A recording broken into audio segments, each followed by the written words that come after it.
राजधानी दिल्ली के प्रतिष्ठित जयपुर पोलो ग्राउंड को लेकर केंद्र सरकार और इंडियन पोलो एसोसिएशन के बीच विवाद नया मोड़ ले चुका है। शनिवार को केंद्रीय आवासन और शहरी कार्य मंत्रालय के अधीन भूमि एवं विकास कार्यालय के अधिकारियों ने जयपुर पोलो ग्राउंड परिसर में प्रवेश कर भूमि का भौतिक कब्जा लेने की कार्रवाई की। इस प्रकरण में राजस्थान के टूरिज्म ट्रेड में भी जबरदस्त चर्चा है। रिपोर्ट देखिए। केंद्र सरकार ने दिल्ली के रेस कोर्स इलाके में स्थित जयपुर पोलो ग्राउंड का कब्जा अपने हाथ में ले लिया है। देश की राजधानी में प्रतिष्ठित जयपुर पोलो ग्राउंड पर केंद्र सरकार ने कब्जा लेकर उसे सील कर दिया है। यह कार्रवाई 20 मई को जारी किए गए बेदखली आदेश के आधार पर की गई है, जिसमें कहा गया था कि 15.20 एकड़ भूमि को बड़े सार्वजनिक उद्देश्य और जनहित के लिए उपयोग में लिया जाएगा। हालांकि आदेश में इस सार्वजनिक उद्देश्य का विस्तृत उल्लेख नहीं किया गया था। राजस्थान के टूरिज्म ट्रेड से जुड़े बिग प्लेयर्स में भी इस पूरे घटनाक्रम की जोरदार चर्चा है। इंडियन पोलो एसोसिएशन ने इस कार्रवाई का कड़ा विरोध किया है। एसोसिएशन के अधिवक्ता सेवानिवृत्त मेजर निर्विकार सिंह के मुताबिक संस्था का मानना है कि बेदखली की कार्रवाई गलत, मनमानी और कानून के विपरीत है। उन्होंने कहा कि एसोसिएशन आदेश का अध्ययन कर रही है और अपने अधिकारों तथा हितों की रक्षा के लिए उपलब्ध सभी कानूनी विकल्पों का उपयोग करेगी।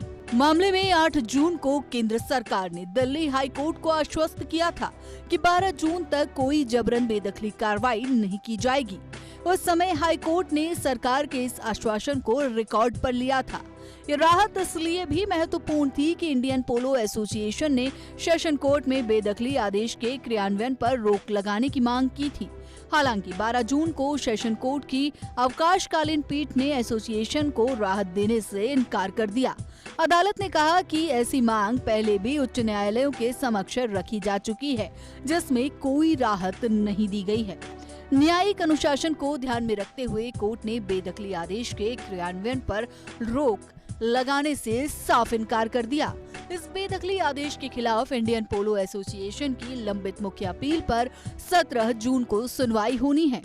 एसोसिएशन के अनुसार जयपुर पोलो ग्राउंड देश में उसका प्रमुख और एकमात्र सक्रिय पोलो मैदान है और दशकों से पोलो गतिविधियों का केंद्र रहा है। दिल्ली हाई कोर्ट ने भी सुनवाई के दौरान मौखिक टिप्पणी करते हुए खुले हरित क्षेत्रों के संरक्षण पर चिंता व्यक्त की थी। अदालत ने कहा था कि एनडीएमसी क्षेत्र में उपलब्ध सीमित खुले स्थान भी समाप्त होते जा रहे हैं और इससे शहर में पर्यावरणीय दबाव बढ़ेगा।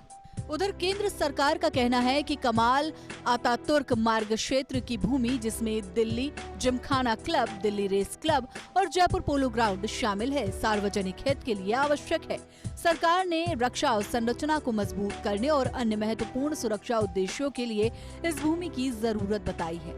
ऐसे में ये मामला अब खेल विरासत, सार्वजनिक भूमि उपयोग, पर्यावरण और राष्ट्रीय सुरक्षा जैसे कई महत्वपूर्ण मुद्दों के केंद्र में आ गया है। Nirmal Tiwari, Fast India News, Jaipur.